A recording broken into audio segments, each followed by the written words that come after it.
kusoo dhawow Soomar application saddex kilig oo kaliya ayaa ka xigta inaad iibsato alaabo qiimo jaban tayana leh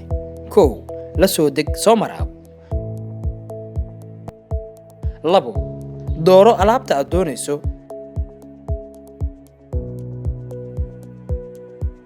saddex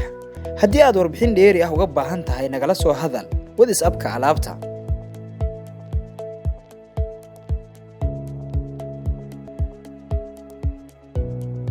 afar وبixi lacagta habkan fudud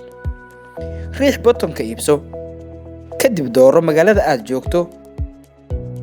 deedna nagasti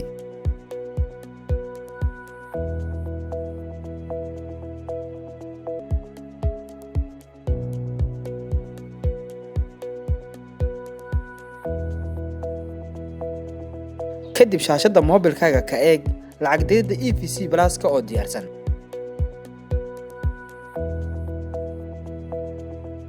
inta aadan gelin biinkaaga waxaad arkaysaa in lacagtaad u dirayso Soomar kadibna geli biinkaaga 5 daqiiqo gudahood ayaan kugu soo wacaynaa kuna weydiinaynaa halkii aan kugu keeni lahayn alaabta aad dalbatay